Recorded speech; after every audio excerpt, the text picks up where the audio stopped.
Well, they once dominated arcades and milk bars everywhere before almost disappearing in the 80s. But this weekend, pinball machines, both past and present, will be making a comeback here in Sydney as it hosts its first annual expo devoted to the silver ball. Guys play them, girls play them. Songs and films have even been written about them.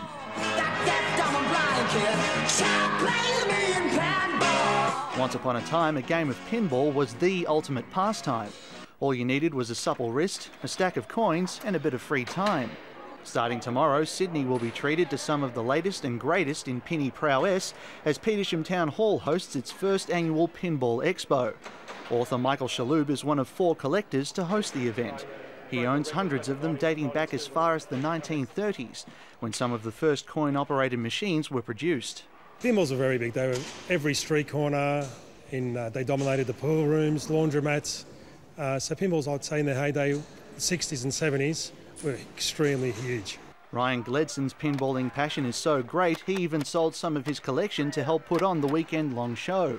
He says there are some things you just can't get from playing video games, which you can from pinball. I think a pinball is more social, actually. You know, you can have your mates, you stand around, a number of you can stand around having a game. You might be talking about the game, or you might be just talking about what happened on the weekend. Anyone can play a pinball as well. But by the late 1970s, Space Invaders had literally invaded arcade parlours across the globe.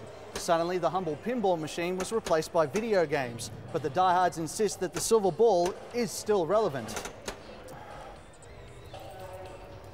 Michael Shalhoub says Australia remains one of the world's biggest importers of pinball machines, and they're still popular with the kids. Licensed themes was very popular in the 90s, and kids today, like, if you put a machine like The Simpsons, so they can relate to machines like that. The same can be said for those young at heart. You lose yourself in it, you know. I suppose similar to poker machines now, but less expensive. First time my parents even actually sent out the police looking for me and my brother because we were getting free games, and you know, days when the games were 5 cents each. The expo will feature several auctions and even a championship playoff, giving some local pinball wizards a chance to show off a few tricks.